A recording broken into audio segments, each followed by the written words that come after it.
Welcome everybody to the Manchester City mid-season review. We're going to go over how Manchester City have done across all competitions, find positives and negatives for the team, go through how we think they can improve, maybe talk about some signings that they might want to make, and all that good stuff. I think it's only fitting for you to kind of take us away, George. How are you feeling about the season? Yeah, so if any of you watching listened to our previous podcasts on Spotify, you'll know that start of the season I wasn't that happy. We were kind of mid-table at one point. We were losing games to small teams. We just weren't playing that well, and then all of a sudden, we just started playing this amazing football. We started tightening things up at the back. I think Diaz and Stones really stepped up and made a really solid partnership together. Mm-hmm. They've been so huge for us. Uh, Gundogan's really stepped up. I I liked him as a player, but I didn't think he was like amazing or anything. But he's really showing his class Yeah. this season. I don't think anyone saw it coming, Yeah, exactly. especially at his age, Mm, He's what, 31, 30? yeah, Crazy. so I'm really happy with how we're playing at the moment. Yep. The only the only criticism I would have is we're kind of having to score our goals from midfielders coming forward. We have no set striker. I Yeah, don't think Gabriel Jesus can fulfill that role well enough. I agree. So I think we're missing a gap up top. So maybe a potential signing this summer would be a striker like Haaland or João Felix or Lautaro Martinez or whoever it may be. Yeah. But yeah, I think we've really picked it up. Just the thing that's impressed me the most is just the defensive performance. We're 26 wins in a row now in all competitions. We've kept a lot of clean sheets, You only which is conceded 15 in the Prem. yeah, that's we've broken a few records this season defensive wise. Yeah. So I'm really happy about that. Which City aren't known for being defensively solid Yeah. that Yeah. much. So it's nice to see that. Um, You've yeah, you've conceded 10 less goals than the second best defense. So you have 15, Chelsea have 25, and then Arsenal have 26. So mm, yeah, I agree with you. I think that defensive partnership between Diaz and Stones has really kind of come to fruition. I think Pep Guardiola has also really matured in this season. He's been able to kind of allow City to be this team that can be pragmatic, can defend, and can kind of wither games out rather than do what you guys did before, which is just try and smash everyone. And when it didn't work, it just looked funny. So mm, yeah, really impressive season. I think City obviously flying in the league, flying in every competition they're in.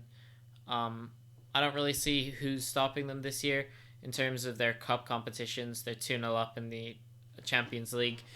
Although City are probably the only team that can really fuck that up just because of your Champions League record. You'll definitely beat Everton in the quarterfinals of the FA Cup, and I'd say the Man City Tottenham game in the EFL final. It's your cup, so I'd back you guys to win that all the way. mm, So Yeah. But that's that's the issue. It could still be just the Prem, as it has been many times in the past.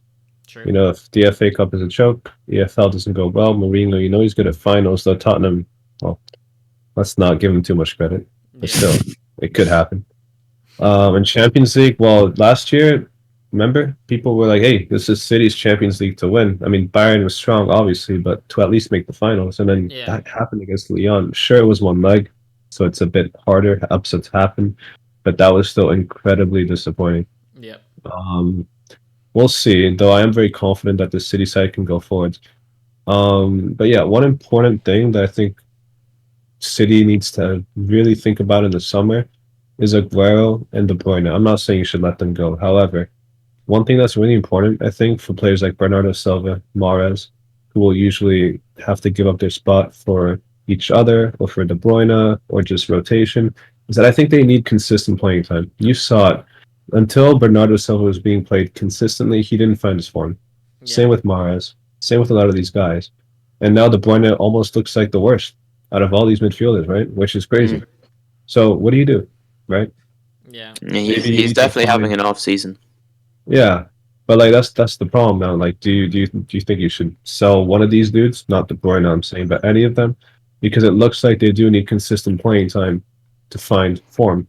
So that's one dilemma I think City needs to think about. The other one is Aguero. I think from like the most non-biased, I'm not a City fan point of view, because obviously City fans will harbor a lot of love and affection for what Aguero has done. Yeah, You might need to be like, he's 32, he has a lot of injury problems. I agree. Do you let him go? I don't know, Well, but you should he's going definitely sign a anyways. striker. He's He, leaving Really? this summer. he's leaving this Oh, summer he is. anyways. Yeah, because his contract expires, so Okay. he's just pissing Well, off. regardless, I still think we need a striker because Jesus and Sterling, I think have been the biggest liabilities going forwards. Like Yeah. just the decision making out there, their finishing, it's not good enough. And this is why so many goals come from the midfield. City will never do it, but I think the best way for City to move forward is probably sell both Jesus and Sterling. Sterling will never get sold because he's the kind of The poster boy, the he's the poster captain. boy and he's the captain. But if they say they got 100 million for Sterling, he's nowhere near worth that in my opinion. But Yeah, I if agree. say you got 100 mil for Sterling and you got 30 or 40 for Gabriel, that's that 100 mil goes to Holland, and the 40 mil plus City's huge bank account goes to buying a right winger or playing one of the guys that you said more consistent. Sorry, a left winger, right winger, or playing the guys that you said more consistently. So Yeah. I think I agree with Gui. A lot of your players are kind of aging. You had to buy Diaz to replace Company, that he's gone. You're gonna have the same situation where you're gonna need to buy a top quality player to replace Aguero.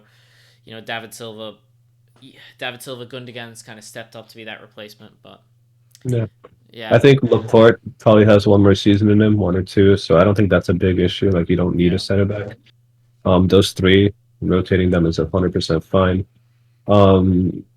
could get Yeah, Messi and in. like that would be, Yeah, but he'd only be there uh, for one season. I don't think it'd be worth it, to be honest. No, and could you, Messi would have to play every single game bro? Could because you that's just imagine who they he get is. Messi in, they get Holland in, and then their front three's like, Pep's Can't joking say. at it, but I think Messi's too loyal. Or he's not.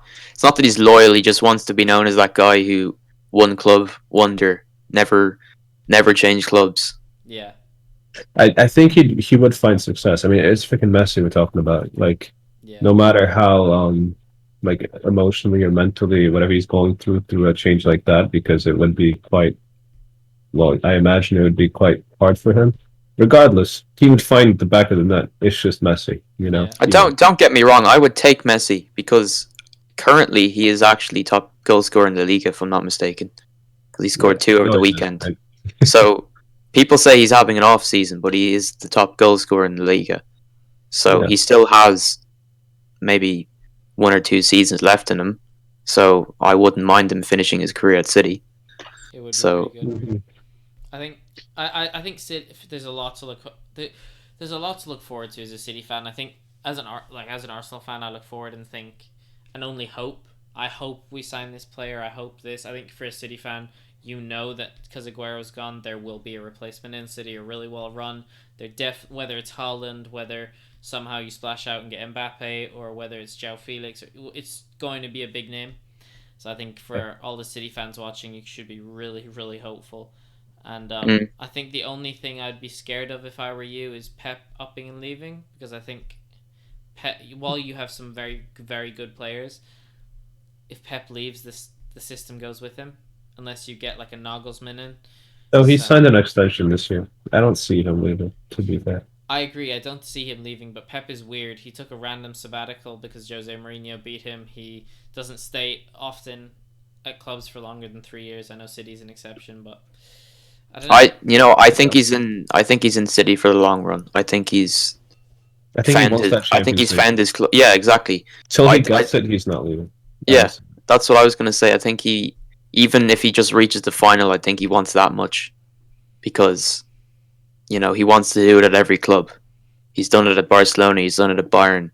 He wants to do it at City as well. He wants to have that record under his belt. So I can't see him leaving anytime soon. I agree. One thing I will say is, yeah, you're right in saying that there's a few aging players. Obviously, Fernandinho, he's a solid CDM, but he doesn't have too long left in him either. And in my opinion, Rodri isn't the answer Yeah. defensively in the midfield. I just don't think he's good enough. Also, we do have a bit of a left back problem. Zinchenko is a centre mid. He does a stint in left back, but he's not good enough, I don't think. But the centre back pairing makes up for it, so I don't really know. But yeah, Foden's amazing. What would you rate Just- this season, George, if you had to put a grade on it? I'm not going to say A plus because that's just too biased. So What an I'll just go standard A, yeah, Fair. because of our position and how well we're doing at the moment. I think what I'll say, this might be contentious. I think City's been a B plus season. I know that sounds mad because we just talked about You how- gave United a B plus. Yeah, but it's not because I think City have been poor at all. It's just I'm comparing City to what City were. So that 100-point season is A plus City. That is the best you can be. That Liverpool season was an A plus season. City haven't had to be phenomenal this year. Like when City are obviously on a great unbeaten record, but they're not as scary. Do you know what I mean? Like that 100-point season would have banged Arsenal 4-5-0, and this City team got the 1-0. I know it's because they're being more pragmatic, but this isn't a fantastic City side. It's just everyone else is really shit. You guys are still really good, don't get me wrong, but I think maybe once you start coming up against like the Bayern Munichs, you're going to start to see maybe this City side is not that Aguero, David Silva, Vincent Kompany level. Do you know what I mean? Yeah, that's fair. I think, yeah, against a side like Bayern, City, I don't think they would struggle defensively. I think Diaz and Stones are up to the task, but the striker problem would definitely feature because City rely a lot on individual brilliance, like crazy long strikes from midfielders or wingers to score goals. And against Bayern, they're organized enough to not have that happen, or like a random Bernardo Silva header, as we saw last week, or Sterling header, whatever. Things like this won't happen against like the top defenses in Europe. I agree. That's when you need a striker, right? So we'd see. We'll see. What I will say, and this is not trying to change any of your scores. I think if City don't make it deep into the Champions League, even if they win the domestic treble, it's not a poor season, but it's a B season for me because I think the domestic treble, obviously the two cups with the league is still great. It's a treble, it's lots of silverware, but City's goal is now the Champions League. It's for a club City size with the resources they have, with the manager they have to start competing at that elite level. And yeah, it's their first ever, man. The pressure is there. It's the first I see what you're saying. Yeah, I mean, winning the Prem is great. It's been done before. It's like it's cool, but it's like it's not something you'd put at the top of your trophy cabinet. You know what I mean? Would you sacrifice the Prem, FA, and EFL for the Champions League? Yes. I would too. If I was the City, just thinking like historically, maybe not in the short term, but historically speaking, you have to. Yeah, they've been chasing that title for so long. It's the last thing left. It is. I would take a Champions League over the other three. Yeah, which is why this season still feels, like you're happy, obviously, but you're still worried. You're still a little bit sweaty. That's why I said B plus because A for me just seems like everything is going dandy now, but the reason it's a B+, I might change to an A minus. Fair.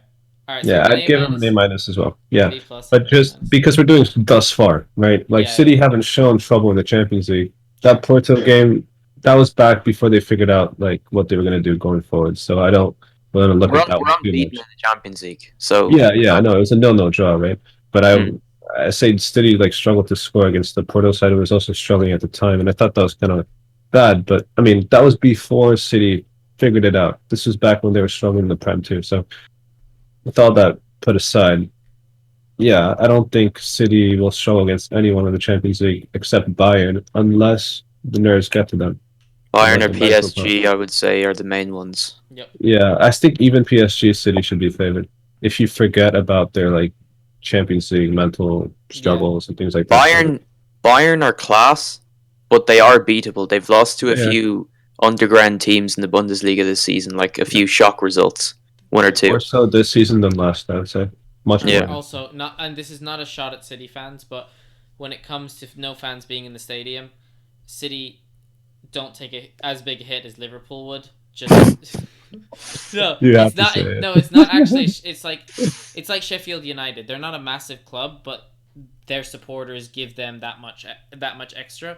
What I'm actually talking about is not in terms of the fans, just in terms of the City team are But such so a you're saying we have like an advantage in that sense? yeah, because you're such a machine. You don't when you think of City, you don't think of like Mo Salah or like passion merchants. You think of really, really technical footballers who are really good, not players who thrive on that passion, thrive on the chaos. So I think that will help City in terms of that aspect. Mm-hmm. But yeah, Okay. We will see. but yeah, that is your Manchester City mid-season review. We'll review all of these teams come the end of the season. But yeah, thanks guys. Thank you. Okay.